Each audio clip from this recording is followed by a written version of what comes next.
সদায় ৰাইজৰ হৈ মাত মতা মানুহ, আপুনি ৰাইজৰ লগত থাকে। প্ৰথমবাৰৰ কাৰণে দেখিলোঁ যে আপোনাৰ জিলাখনতে আপোনাৰ বিৰুদ্ধে প্ৰতিবাদ হৈছে, ধৰ্ণা দিছে, আৰু আপোনাৰ বিৰুদ্ধে কিছু মানুহে আজি কথা কৈছে, আৰু এনেকুৱা পৰ্যায়ত কৈছে যে আপুনি ক্ষমা খুজিব লাগিব বুলি কৈছে। আচলতে কথাটো কি? মানে পৰহি এটা ঘটনা ঘটিলে, পৰহি নে কালি নেকি, কালি এটা ঘটনা ঘটিলে। কালি আবেলি 4 বজাত মই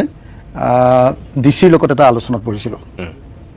ডিচিৰ লগত আলোচনাটোত বহুতে মই ডিচিক অলপ ককৰ্থনা কৰিলোঁ। ককৰ্থনা বুলি আমাৰ অসমীয়া শব্দত যিটো শব্দ আছে আৰু ককৰ্থনা, যথেষ্ট মই ককৰ্থনা কৰিলোঁ। মোৰ একমাত্ৰ টপিকটো আছিলে যে চৰকাৰে ক্ষতিপূৰণ দিয়াই নাই, মাত্ৰ তৎকালীন সাহায্য এটা টকা 15,000 দিছে। শব্দটো তৎকালীন সাহায্য, কিন্তু 33 দিন হৈ গ'ল। 33 দিনৰ পাছতো, প্ৰলয়ৰ 33 দিনৰ পাছতো সেই তৎকালীনটো হোৱা নাই। তৎকালীনটো মোৰ আধা সংখ্যক মোৰ সমষ্টিৰ মানুহে পোৱা নাই। আচ্ছা। তো মই সেইটোক লৈ পৰহিৰ দিনা ৰাতি ঠিক 10:30 বজাত মানে মই এজন এডিচিৰ লগত কথা পাতি আছিলোঁ যে মোৰ কিমানজনে পালে, কিমানজন বাকী আছে। কাৰণ মোৰ ঘৰ ঘেৰাও কৰা নিচিনাকৈ সদায় মানুহ হাজাৰ হাজাৰ মানুহ আহি আছে শিৱসাগৰত। মোৰ একদম পৰিস্থিতি বেয়া যে ছাৰ পোৱা নাই হুলস্থুল। তো মই এডিচিক সুধিলোঁ 10 মান বজাত। এডিচিয়ে এজনে ক'লে, যিজন দায়িত্বত থাকে, তেতিয়া ক'লে যে এটা কথা ছাৰ, যদি মানে এতিয়া আমি কৈছে যে আমি 18,000 পৰা 22,000 মানৰ ভিতৰত দিলোঁ আপোনাৰ সমষ্টিৰ, কিন্তু বাকী মানুহবিলাকক দিবলৈ তেওঁ কৈছে যে 37,000 মান মানুহৰ এনেকুৱা ক্ষতি হৈছে যেন অনুমান হৈছে, বাকীখিনিক দিবৰ কাৰণে কোনো ৰাস্তা নাই এতিয়া। যদি দিব লাগে তেতিয়াহ'লে আপোনাৰ মানে অসম চৰকাৰে যিটো পৰ্টেল, যিটোত মানে ৱেবছাইট আছে, যিটো SDMA বুলি কয়, যিটো আজমা বুলি কয়, তো এই যিটো ৱেবছাইট আছে সেইটো যদি খুলি নিদিয়ে, সেই ৱেবছাইটটোত অকল 1 লাখ বানপীড়িতক 15,000 টকা দিবলৈকে তাত অনুমতি আছে, আৰু 1 লাখটো যিহেতু শেষ হৈ গৈছে, এতিয়া আমি আৰু নতুনকৈ দিব নোৱাৰোঁ, এনেকৈ ক'লে। মই বোলো কি কৰিব লাগিব? ক'লে যে এইটো মুখ্যমন্ত্ৰীক কৈ যদি আপুনি এইটো খোলাই দিব পাৰে। আৰু তেওঁ এইবুলিও ক'লে যে সুশান্ত বৰগোহাঁই ডাঙৰীয়াও ফোন কৰি আছে ডিচিলে যে তেওঁৰ মানুহবিলাকেও পোৱা নাই, তেওঁ মানুহখিনিও ভৰাব লাগে, কিন্তু ডিচিয়ে একো কৰিব পৰা নাই, এনেকৈ ক'লে। ময়ূৰ বৰগোহাঁই ফোন কৰি আছে, বেলেগ বেলেগ সমষ্টিৰ পৰাও ফোন কৰি আছে, কিন্তু একো কৰিব পৰা নাই। যদি CMA এইটো খুলি দিয়ে তেতিয়াহে হ'ব। ময়ো ৰাতি 10:30 বজাত ফটকৈ মাৰি দিলোঁ CMক। CMA ফোনটো ধৰিলে, লগে লগে এটা চাউণ্ড হওঁতে তেওঁ ফোনটো ধৰিলে, ধৰি ক'লে কোৱা। মই ক'লোঁ আপুনি হেৰিটো খুলি দিব লাগে, ৱেবছাইটটো খুলি দিব লাগে। তো মোৰ সমষ্টিৰ ইমান মানুহে হেৰি পোৱা নাই, মাত্ৰ 15,000 দিছে আপুনি, কিন্তু সেইটোও পোৱা নাই, আপুনি এইটো খুলি দিব লাগে। তৎক্ষণাত ক'লে যে মই কালি ৰাতিপুৱাই খুলি দিম, এইটো খুলি দিলে হ'বতো, এনেকৈ কৈছে মোক। মই হ'ব। মই ক'লোঁ মই 3বাৰ ৰিপিট কৰিছোঁ তেওঁ। মই দাদা আপোনাক এটা কথা সুধি লওঁ, মই আকৌ এতিয়া ডিচিক ক'ম আকৌ আপুনি কাইলৈ খুলি দিব বুলি। খুলি দিব নাই, কালি আকৌ মই লাজ পাম নেকি, এনেকৈ সুধিছোঁ। নাই তুমি ডিচিক কৈ দিয়া, এনেকৈ ক'লে। মই লগে লগে ডিচিজনক ফোন কৰিলোঁ, ডিচিজনক ফোন কৰিলোঁ, আৰু মই ক'লোঁ যে কাইলৈ ৱেবছাইটটো খুলি দিব SDMA, গতিকে আপুনি কাইলৈ মোৰ মানুহখিনি যিমান পৰিয়াল আছে বাকী সেই মানুহখিনিৰ নামটো ভৰাই দিব। আৰু মই ক'লোঁ যে ডিমৌ আৰু হেৰি চব গোটেইকেইটা সমষ্টিৰে ভৰাই দিব আপুনি। তেতিয়া তেওঁ মানে মোক কৈ আছে যে এইটো মানে এনেকুৱা কিবা গণ্ডগোল আছে, টেকনিকেল এনেকুৱা গণ্ডগোল আছে। মই ক'লোঁ এইবিলাক বাদ দিয়ক, মই আপোনালোকৰ গোটেই কথাখিনি বুজি লৈছোঁ এডিচিৰ পৰা, আৰু আপুনিও বুজি পাইছে, তো আপুনি এইটো কথা বাদ দিয়ক, মুঠতে কাইলৈ খুলি দিব, মোৰ মানুহখিনি কাইলৈ আপুনি পোৱাৰ ব্যৱস্থা কৰি দিব, মই এনেকৈ ক'লোঁ। তাৰপাছত ৰাতিপুৱা 10 বজাত মই অসমৰ মুখ্যমন্ত্ৰীলৈ হোৱাটছএপত মেছেজ দিলোঁ, দাদা খুলি দিলে নে নাই বুলি। তেওঁ য়েছ বুলি মোলৈ মেছেজ এটা দিলে, য়েছ বুলি। কিন্তু তাৰপাছত মই এডিচিক সুধিলোঁ খুলি দিলে নাই, কৈছে নাই খোলা। ঠিক 12:30 বজাত মোলৈ ফোন মাৰিছে CMA। মই সুধিলোঁ যে দাদা কিয় খুলি দিয়া নাই এতিয়ালৈকে আপুনি? ক'লে তোমালোকৰ ডিচিয়ে উল্টা পুল্টা কথা কৈ আছে, তোমালোকৰ ডিচিয়ে মানে নুখুলিলেও হ'ব বুলি কৈছে। মই বোলো কেলে? বোলে তোমাক মই হেৰি লগাই দিওঁ ৰ'বা, মই ডিচিকো হেৰিয়াত লাইনত লৈ লওঁ। ইফালে ডিচিক লাইনত লৈ ল'লে, মই আছোঁ, তেওঁ আছে। তো ডিচিয়ে কৈ আছে যে ছাৰ 8,000 মান মানে ৰিজেক্ট হৈছে, মানে বিভিন্ন কাৰণত, টেকনিকেল কাৰণত, সেইবিলাক যদি আমি হেৰি কৰি লওঁ তেতিয়াহ'লে মিলাই দিব পাৰিম। ইফালে মোৰ ইয়াতে খুব বেছি 18,000 পৰা 22,000 হৈছে, মানুহ সোমাব লাগে 37,000 মান, গতিকে 15,000 মান সোমোৱা নাই। সেই 15,000 বা 16,000 মানুহ সোমাবৰ কাৰণে আকৌ হেৰিয়াত মাত্ৰ 8,000 সোমাইছে, ডিমৌৰ নাজিৰাত সোমাইছে মোতকৈ কম। মোৰ যদি 22,000 সোমাইছে, তেওঁলোকৰ 18,000 নে কিমান সোমাইছে। তো মই ক'লোঁ যে এইটো কেনেকৈ সম্ভৱ? তেতিয়া তেওঁ ক'লে যে ঠিক আছে, তোক মই ডিচিয়ে তোলৈ ফোন কৰিব, এনেকৈ ক'লে। ডিচিয়ে ফোন কৰিলে, 4টা বজাত মিটিং ফিক্স হ'ল। 4টা বজাত যেতিয়া মই তেওঁক কৈছোঁ, তেওঁ আকৌ একেটা কথাকে কৈ আছে, কৈছে যে আমাৰ হাততে 8,000 মান আছে। মই ক'লোঁ দিবলৈ কিমান আছে? তেওঁ ক'লে দিবলৈ, ক'লে যে ইমানে পালে। মই ক'লোঁ মোৰ ফেমিলি কিমান লোকচান হৈছে? তেওঁলোকে নিজে ক'লে যে 46,000। 46,000 নহয়, তাতকৈ কম হৈছে অলপ, কিন্তু তেওঁলোকে নিজে ক'লে যে 46,000 ফেমিলিজ পাবলৈ আছে। মই ক'লোঁ যে 46,000 ফেমিলিজ পাবৰ কাৰণে এতিয়া পাইছে 22,000, বাকীখিনি মোক দিব লাগিব। আপোনাৰ আছে 8,000, কেনেকৈ দিব? সেইটো যদি পিছত পায়ো 8,000, গতিকে এইবিলাক প্ৰথমতে ঠিক কৰি লওঁ। মই বোলো এইবিলাক নহয়, আপুনি মোক পৰহিলৈৰ ভিতৰত এইটো দিব লাগিব, CMA খুলি দিওঁতে আপুনি কিয় খুলিব নোখোজে এই বুলি মই ককৰ্থনা কৰিলোঁ কথাটো ইমানে আচ্ছা আপুনি সেই কথাখিনি ৰেকৰ্ডিং কৰি আপুনি ৰাইজৰ মাজত বিয়পাই দিয়াটোক লৈও আপত্তি কৰিছে বহুতে আৰু 2 নম্বৰ আনকি ডক্টৰ ৰণোজ পেগুও আজি সেই সন্দৰ্ভত আপোনাক আনচিভিলাইজ শব্দটো ব্যৱহাৰ কৰি পেলাই কৈছে অখিল গগৈ এজন আনচিভিলাইজ ব্যক্তি বুলি কৈছে লক্ষ্য কৰোঁতে তাত সংবাদমেল পাতি আপোনাক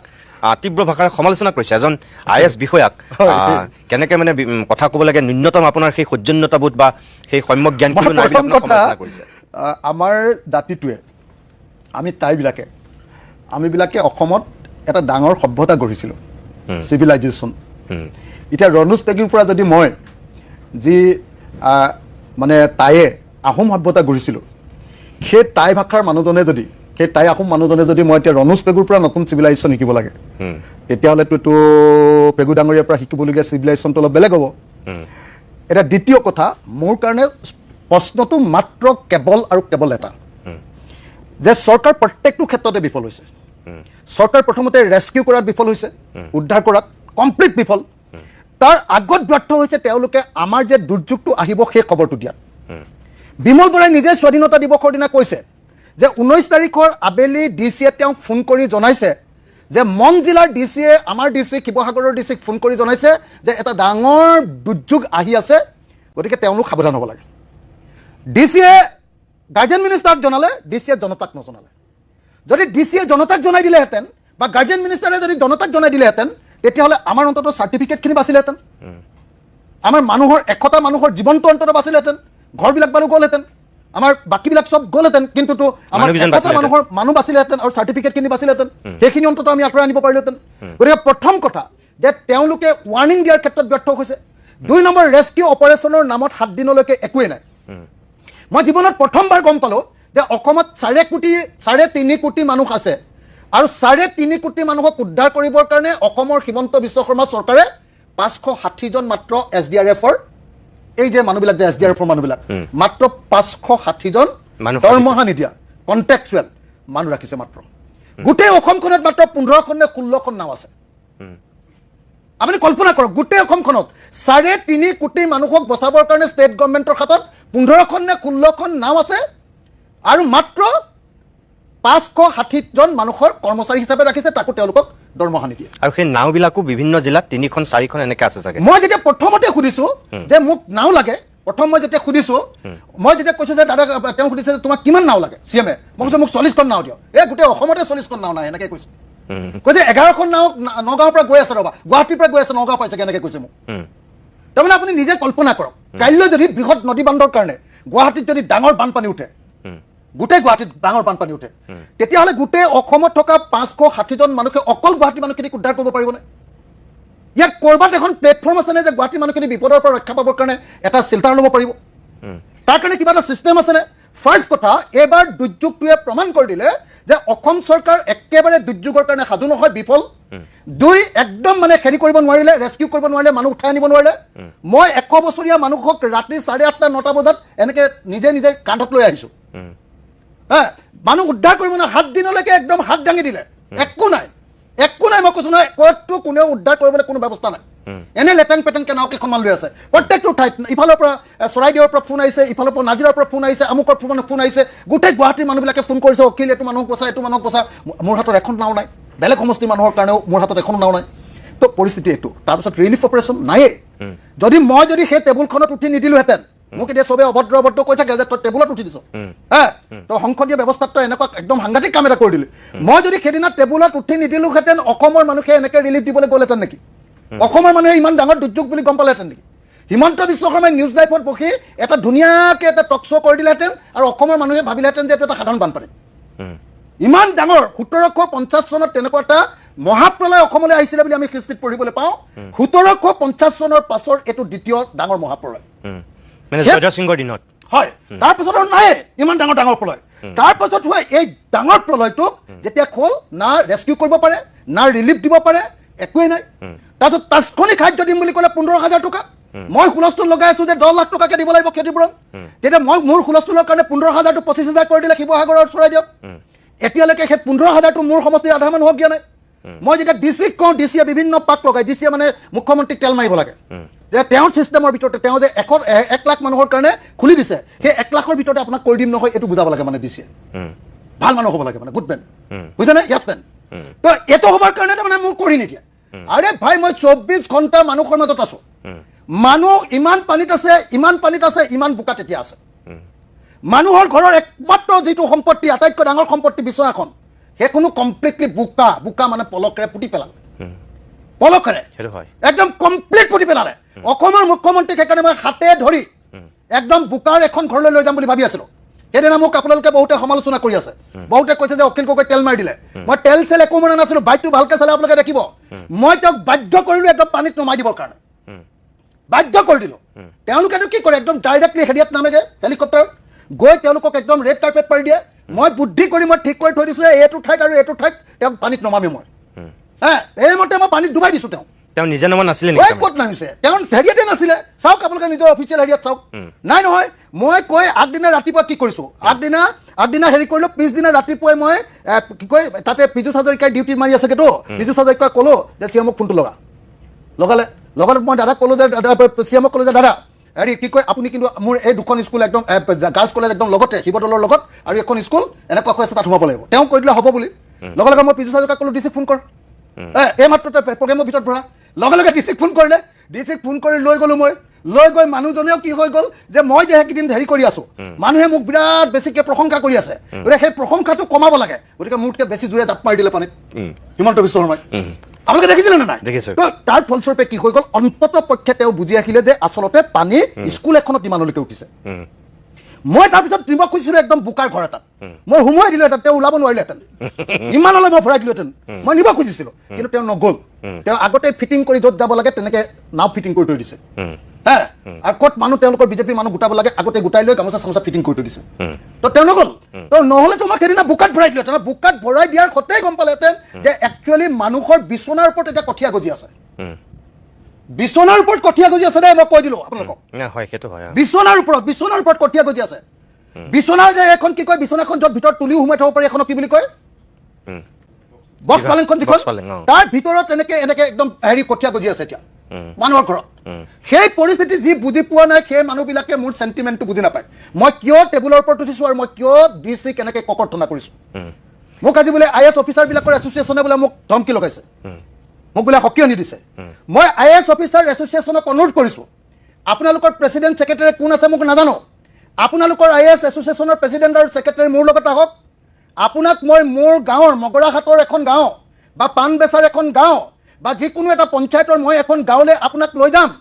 আৰু কেনেকুৱা মানুহৰ ঘৰৰ ভিতৰত এতিয়ালৈকে কিমান বোকা আছে তাত এবাৰ ভৰাই দিম তাৰপাছত আপুনি আপোনাৰ ডিচিজনক তেনেকৈ গালি পাৰে নে নাই আপুনি নিজে গম পাব তাৰমানে আপুনি ক'ব বিচাৰিছে যে আপুনি একদম প্ৰেক্টিকেলি ফিল্ডত নামি যিখিনি পৰিৱেশ দেখি আছে সেই মানুহখিনি হৈ আপুনি মাতিব তাত কোনোবা IAS অফিচাৰ কোনোবাই বেয়া চেয়া পায় সেইবিলাক কোনো খাতিৰ বাতিৰ কৰিবলৈ নাই আৰে মই কৈছোঁ নহয় মোক যিবিলাক মানুহ ছাপৰ্টাৰ আছিলে সেইদিনা CMক মই তেনেকৈ কোৱাৰ কাৰণে মোক বেয়া পাই গ'ল CMক মই এইকাৰণে কৈছোঁ যে মোৰ 60% মানুহৰ 60% ৰাস্তা ভাগি গৈছে 80% মানুহৰ ঘৰত মোৰ পানী উঠিছে মই বুজাব লাগে CMক যে পৰিস্থিতিৰ গভীৰতা কিমান সেইটো কাম কৰিবলৈ যাওঁতে যেতিয়া পানীত জাপ মাৰি দিছে মই সেইটো বেয়া কাম বুলি ক'ম নেকি মই তেওঁক বাধ্য কৰাইছোঁ সেইকাৰণে মই ভাল কাম বুলি কৈছোঁ এইটো বৰ ভাল কাম কৰিছে জাপ মাৰি দিছে এনেকৈ কৈছোঁ সেইটো আকৌ মই CMক তেল মৰা বুলি কৈ দিলে মই CMক কেতিয়াবা তেল মৰা মানুহ নেকি আপোনালোকে নিজে জানে মই কেনেকৈ কওঁ মোৰ সমান তেনেকৈ কোৱা মানুহ পৃথিৱীত আছে যদি সেইকাৰণে মই স্পষ্টকৈ এটা কথা ক'ব কৈছোঁ যে হিমন্ত বিশ্ব শৰ্মা চৰকাৰখনে ৰিলিফ দিব নোৱাৰিলে হিমন্ত বিশ্ব শৰ্মা চৰকাৰখনে উদ্ধাৰ কৰিব নোৱাৰিলে হিমন্ত বিশ্ব শৰ্মা চৰকাৰখনে আগতে জাননী দিব নোৱাৰিলে হিমন্ত বিশ্ব শৰ্মা চৰকাৰখনে এতিয়ালৈকে তৎকালীনভাৱে যেটো সাহায্য ঘোষণা কৰিলে মাত্ৰ 15,000 সেই টকাটো এতিয়ালৈকে আধাকে দিব পাৰিলে আধাক দিব পৰা নাই আজি ডিচিক পৰখি যেতিয়া মই সুধিছোঁ কালি যেতিয়া মই সুধিছোঁ ডিচি সাহেবক যে ডিচি ডাঙৰীয়া আপুনি কওকচোন যে মোৰ সমষ্টিত টোটেল কিমান ফেমিলি ডুবিলে তেওঁতো নাজানে একচুৱেলি আপোনাৰ সমষ্টিত টোটেল এফেক্টেড হোৱা মানুহৰ সংখ্যাটো আচলতে কিমান মোৰ সমষ্টিৰ টোটেল ফেমিলি আছে 48,662 টোটেল ফেমিলি তাৰ ভিতৰত প্ৰায় 37,000 ফেমিলি মোৰ পুৰা পানীত ডুবি গৈছে মানে 48,000 ফেমিলিৰ ভিতৰত 37,000 ডুবিছে মোৰ ডুবি গৈছে মোৰ সমষ্টিৰ আপোনাৰ 17টা পঞ্চায়তত 80%ৰ পৰা 100% ডুবিছে 17টা পঞ্চায়ত টাউনখনৰ কিমানটা পঞ্চায়ত পুৰা 6টা ৱাৰ্ড পুৰা মই কৈছোঁ 95% ডুবিছে 6টা ৱাৰ্ড এনেকুৱা পৰিস্থিতি আপোনাৰ সমষ্টিত এতিয়া এনে মুঠ জনসংখ্যা কিমান মুঠ জনসংখ্যা মানে ভোটাৰ আছিলে 2,19,000 ভোটাৰ ওকে মোৰ তাত মোৰ তাত ফেমিলি আছে 48,662 সেই 48,662ৰ ভিতৰত 37,000 ফেমিলি ডুবি গ'ল তাৰ ভিতৰত 18ৰ পৰা 22,000 কেতিয়ালৈকে হেৰি দিছে তাৰমানে আপোনাৰ 90% মানুহে আপোনাৰ ডুবিছে 80% মান 85% মান 85 মান ডুবিছে এতিয়া সেই মানুহবিলাকে মোক 24 ঘণ্টা মই আপোনাক ক'লো যে এই সময়খিনিৰ ভিতৰত মই 6 কোটিৰ পৰা 7 কোটি টকা মানুহৰ মাজত বিলাইছোঁ মোৰ জীৱনৰ যদি ৱাইফৰ কিবা ইনকাম আছিলে সেইটো লৈ গৈছোঁ মোৰ ঘৰৰ পৰিয়ালৰ ককাইদেউ নবৰ ঘৰত যি জমা আছিলে সেইখিনিও লৈ গৈছোঁ অৰ্কিড পাৰ্কৰ মোৰ বাকচে চাকচে য'ত যিমান আছিলে সেইবিলাকো লৈ গৈছোঁ মোৰ যিমান বন্ধুবৰ্গ আছে চবকে মই ব্লেকমেইল কৰিছোঁ যে তহঁতি যদি এতিয়া নিদিয় মোৰ লগত আৰু তোৰ সম্পৰ্ক নাই 7 কোটিমান টকা মই নগদ এনেকৈ মানুহৰ মাজত বিলাই দিছোঁ আপোনাক ৰাইজে সহায় কৰিছে উপায় নাই মানে মানুহে পইচা দিছে এইবিলাক মোৰ যিখিনি নিছোঁ মই কিমান খুব বেছি 2.5 কোটি টকা নিজে জেনেৰেট কৰিছোঁ আৰু বাকী মানুহে দিছে বাকীখিনি পইচা গোটেই পইচা মোৰ এক পইচা নাই আজি যেতিয়া ঘৰলৈ সোমাই আহিছোঁ সোমাই সেই ঘৰ ভাড়া এটা দিবলৈ মোৰ বাকী আছিলে 11,000 টকা সেইটো শ্ৰীমতীৰ পৰা খুজিছোঁ যে দেচোন মোৰ হাতত 1 টকাও নাই 300 টকা আছে তই 11,000 টকাটো দেচোন তাইৰ পৰা লৈছোঁ মালিকক দিছোঁ ঘৰ ভাড়াটো তাৰপিছত মই আপোনাৰ ইয়ালৈ ওলাই আহিছোঁ তো গতিকে মই এটা কথা স্পষ্ট কৰি দিওঁ যে অসম চৰকাৰ সকলো ক্ষেত্ৰত ব্যৰ্থ হৈছে অসম চৰকাৰে 15,000 টকা দিবৰ কাৰণে অকল মই ডিচিক গালি পাৰি থাকিলে একো লাভ নাই হিমন্ত বিশ্ব শৰ্মাই অকল 1 লাখ মানুহকে দিব পাৰিবি বুলি চাবি লগাই থৈ দিছে অথচ মানুহৰ ক্ষতি হৈছে 2 লাখ কিমানটা পৰিয়াল কি তেওঁ ভিতৰি বেলেগ কৰিছে বাহিৰত বেলেগ কৰিছে নেকি সেইটোকে জানিবা মই তেওঁ যিহেতু তেওঁ ভাবি আছে যে মই বিৰাট ডাঙৰ আন্দোলন এটা কৰিম গতিকে মোলৈ ভয় খাই আছে তেওঁ গতিকে মই কৈ দিলোঁ যে আপুনি খুলি দিয়ক নহ'লে কিবা কিবি হ'ব কিন্তু তেতিয়া তেওঁ কি কৰিলে এইটো খুলি দিব বুলি ক'লে ডিচি এতিয়া কয় যে না আপোনাক এইটো ভিতৰতে মিলাই দিম নহয় ছাৰ মই নহয় আপোনাক হয়তো মুখ্যমন্ত্ৰীয়ে কওঁতে কৈছে কিন্তু মনে মনে চাগে ডিচিক আকৌ বেলেগ ধৰণে কৈছে ডিচিক যদি বেলেগে কৈছে তেতিয়াহ'লে ডিচিক গালিটো হিমন্ত বিশ্ব শৰ্মাৰে গালি খাইছে একেটা গালি মই তাৰমানে যিটো ডিচিক গালি পাৰিলোঁ বা ককৰ্থনা কৰিলোঁ সেইটো হিমন্ত বিশ্বকে পাৰিলোঁ তেতিয়াহ'লে তেওঁ যদি 2 নম্বৰী কৰিছে কথাটোতো সেইটো ন মোৰ কাৰণে মানুহৰ এই সমস্যাটো মোৰ জীৱনৰ অংশ এওঁলোকৰ কাৰণে মই বেছি পাব্লিচিটি পাইছোঁ বুলি তেওঁলোকে গৈ পানীত জাপ মাৰি দিছেগৈ তেওঁলোকৰ কাৰণে নাটক মানে কি বানপানীক লৈ ক'ৰবাত কম্পিটিশ্যন হ'ল নেকি পুৰা কম্পিটিশ্যন আপুনি চাওক এই সময়খিনিত গাৰ্জেন মিনিষ্টাৰ নামৰ বিমল বৰা নামৰ এজন মানুহ আছে তেওঁ বেলেগ ক'লেও যোৱা নাই অকল শিৱসাগৰ সমষ্টিত বহি আছে তেওঁ 2খন ডিষ্ট্ৰিক্টৰ গাৰ্জেন মিনিষ্টাৰ ক'লেও যোৱা নাই অকল শিৱসাগৰ সমষ্টিত যে অখিল গগৈ হিমন্ত বিশ্বই কৈছে যে অখিল গগৈ বেছি পাব্লিচিটি পাইছে ইউটিউবাৰে তাৰ কথা বেছিকৈ কিবা ৰিল বনাইছে তাত নিদিবি তই নিজে বনাই দে 24 ঘণ্টা তাত ৰৈ আছে মই আপোনাক সোধা কথাই আছিলে মাজতে আপোনালোক দুজনৰ মাজত পুৰা একদম সাপ নেউলৰ দৰে সম্পৰ্ক এটা হৈছে বিমল বৰা আৰু আপোনাৰ মাজত হিমন্ত বিশ্ব শৰ্মাক যেতিয়া সাংবাদিকে সুধিছিল তেতিয়া কৈছে যে এজন অভিভাৱক মন্ত্ৰী আনজন তাৰ স্থানীয় বিধায়ক আৰু দুইজনৰ মাজত অকণমান কম্পিটিশ্যন হ'বই আৰু সেই কম্পিটিশ্যনটো যোগাত্মক হ'লে ভাল আৰু তেখেতে কিন্তু ভালকৈ কৈছিলে মানে কি কৈছিলে জানে না তেখেতে মোক এই সময়ত বেয়াকৈ ক'ব নোৱাৰে কাৰণ জানে যে মই মানুহৰ লগত যি ধৰণে ইনভলভ হৈ আছোঁ মোক বেয়াকৈ কোৱা মানে গোটেই আপাৰ অসমৰ মানুহে বেয়া পোৱা গোটেই অসমৰ মানুহে চেঞ্চিটিভ মানুহবিলাকে বেয়া পোৱা গতিকে তেওঁ এজন টেঙৰ বুদ্ধিয়ক মানুহ নাই আপুনি যিখিনি কষ্ট কৰি আছিল গোটেই অসমৰ মানুহে যিহেতু দেখি আছিল আৰে আপোনাক মই ক'লো নহয় যদি মই টেবুলত নুঠিলোহেঁতেন হয় যদি মই তেনেকৈ ঘূৰি মোৰ ফেচবুক আৰু মিডিয়াত নিদিলোহেঁতেন এইটো অসমৰ ইমানকণ সমস্যা বুলি হিমন্ত বিশ্ব শৰ্মাই ধুনীয়াকৈ আপোনালোকক বুজাই দিলেহেঁতেন আপোনালোক মিডিয়াবিলাককো বুজালেহেঁতেন বুদ্ধিজীৱীকো বুজালেহেঁতেন অসমৰ মানুহকো বুজালেহেঁতেন মই তেওঁৰ গোটেই অংকত পাল্টা কৰি দিলোঁ মই গোটেইখন খেলি মেলি কৰি দিলোঁ গতিকে তেওঁ মোক মিনিমাইজ কৰিবৰ কাৰণে বহাই দিলে হেৰিয়াক বিমল বৰাই কি কৰিলে চাই য'ত বিজেপিৰ মানুহ আছে বিজেপিৰ মানুহৰ হাতত ৰিলিফটো দি পঠিয়াই আৰু অকল বিজেপিৰ ফেমিলিক দিবলৈ দিয়ে এই যে বিজেপিৰ পৰা যে এইটো মেখেলা চাদৰ গৈছিলে মেখেলা চাদৰ কিমান শিৱসাগৰ মানুহে পালে সোধকচোন আপুনি এতিয়াও সেই মেখেলা চাদৰ টোপোলা এতিয়াও তেওঁলোকৰ ৱাৰ্ড মেম্বাৰৰ ঘৰত এতিয়াও জমা হৈ আছে বুজিছেনে তো বিমল বৰাই কি কৰিছে যে এই বস্তুবিলাক তেওঁলোকৰ নিজৰ মানুহৰ ঘৰত জমা কৰি ৰাখিছে আৰু তাৰ বিৰুদ্ধে যেতিয়া স্থানীয় মানুহে ধৰিছে বিমল বৰাই যিজনে প্ৰতিবাদ কৰিছে তেওঁক জেলত ভৰাই দিছে মই উল্টাই বিমল বৰাক দম দিছোঁ মইতো দিছে কি দম দিছোঁ বিমল বৰাক তাতকৈ 1000 গুণ ডাঙৰকৈ দম দিছোঁ মই ক'ত তই ইয়াত ইমান ডাঙৰ দাদা ওলাবলৈ আহিলি শিৱসাগৰ যে তই নিজে গোটেই বস্তুবিলাক লুকুৱাই দিছ ৰিলিফত অহা বস্তু তাৰ বিৰুদ্ধে মানুহে প্ৰতিবাদ কৰিছে আৰু সেই প্ৰতিবাদ কৰা মানুহটোক তই জেলত ভৰাইছ তাৰমানে বানপানীক লৈ ৰাজনীতি হৈছে নেকি 100% ৰাজনীতি হিমন্ত বিশ্ব শৰ্মাই কৰিছে আৰু কেৱল এটাই বস্তু মনত ৰাখিব দেই এবাৰ 10% ৰিলিফে অসম চৰকাৰে দিছে 90% ৰিলিফে দিছে জনতাই মানুহে ইউটিউবাৰে বাহিৰৰ পৰা অহা মানুহে সাধাৰণ মানুহবিলাকে সব 90% ৰিলিফে দিছে মই একদম খাটাংকৈ ক'ব পাৰোঁ যে হিমন্ত বিশ্ব শৰ্মা চৰকাৰ নথকা হ'লে হিমন্ত বিশ্ব শৰ্মা মানে এই মেনেজ বাষ্টাৰ নথকা হ'লে এই দুৰ্যোগটোৰ পৃথিৱীৰ এটা অত্যন্ত ডাঙৰ দুৰ্যোগ ৰূপে পৰিগণিত হ'লে যিমানকণ কৰিব পাৰিছোঁ সিমানকণ উলিয়াইছোঁ নহ'লেতো এই যে বাহিৰৰ নেশ্যনেল মিডিয়া চেডিয়াবিলাক কেলে আহি গ'ল নেশ্যনেল কি কয় আপোনাৰ ইউটিউবাৰবিলাক কেলে আহি গ'ল এইবিলাকতো চব নাইকিয়া কৰি দিলেহেঁতেন হুলস্থুল কৰি এনেকুৱা পৰিস্থিতিৰ সৃষ্টি কৰি দিলোঁ যে উপায় নাপায় কি হৈ গ'ল যে তেওঁ কিছুমান কাম কৰিবলগীয়া হৈছে মোক দেখুৱাবৰ কাৰণে 15,000 টকা দিম মই কোৱাৰ কাৰণে কৰিছে 25,000 টকা সেইটো কৰি দিম মই হাল্লা কৰাৰ কাৰণে কৈছে এতিয়া কৈছে যে 1,70,000 টকাৰ পৰা গাঁৱত 3,85,000 ভিতৰত দিম বুলি কৈছে মই কৈছোঁ যে নহ'ব এইটো 10 লাখ দিব লাগিব তাৰ কাৰণে 25 তাৰিখৰ দিনা গণসমাৱেশ দিছোঁ শিৱসাগৰত আৰু চাব যে গণসমাৱেশ দিয়াৰ পাছতো যদি এইটো বৃদ্ধি নাপায় তেতিয়াহ'লে দেখিবলৈ পাব যে এইটোক লৈ ইমান ডাঙৰ আন্দোলন হ'ব যে হিমন্ত বিশ্ব শৰ্মাৰ গাড়ী মই কপাই দিম মই আজি আপোনাক কৈ থৈ গৈছোঁ হয় নে নহয় আপুনি নিজে চাবলৈ কোন তাৰিখে দিছে গণসমাৱেশ 25 তাৰিখৰ দিনা গণসমাৱেশ দিছোঁ এখন বহুত ডাঙৰ নিদিওঁ 5,000 পৰা 10,000 মানুহৰ গণসমাৱেশ দিছোঁ কাৰণ এই সময়ত মানুহৰ হেৰি হৈ আছে মানুহ বিপদত আছে মই 5,000 পৰা 10,000 মানুহৰ গণসমাৱেশ দিছোঁ তাৰ পাছত মই 3খন জিলা ভ্ৰমণ কৰিম মানুহৰ প্ৰত্যেকৰ অৱস্থা চাম আৰু তাৰ পাছত মই প্ৰত্যেক জিলাৰ পৰা মানুহ লৈ আহি হিমন্ত বিশ্ব শৰ্মাৰ ঘৰৰ আগত বহি থাকিম 1 লাখ মানুহ লৈ আহি মই হিমন্ত বিশ্ব শৰ্মাৰ ঘৰৰ আগত বহিম আৰু সেইদিনা হিমন্ত বিশ্ব শৰ্মাই গম পাব যে 15,000 টকাটোক লৈ যে খেলা কৰি আছে ডিচিৰ লগত যে তেওঁ মিতিৰালি কৰি যায় 15,000 টকাটো এতিয়া পৰিয়ালবিলাকক দিয়া নাই মোৰ সমষ্টিৰ এটা মানুহে 15,000 নাপাওক মই হিমন্ত বিশ্ব শৰ্মাৰ খোৱা পানীত বিধ ঢালো নে নাই তেওঁ নিজে গম পাব ঠিক আছে বাৰু মই আকৌ আহিম আপোনাৰ কাষলৈ অকণমান আপোনাক মই ৰখাম অকণমান সময়ৰ কাৰণে যে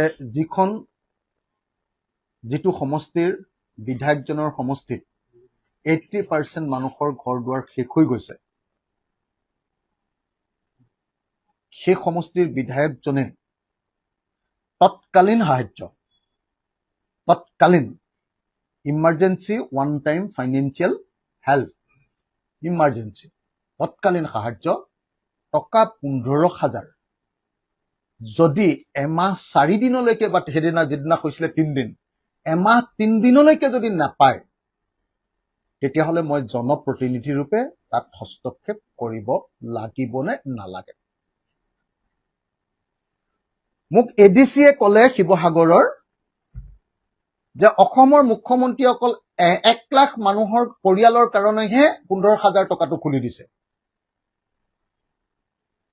কিন্তু আমাৰ শিৱসাগৰ জিলাতে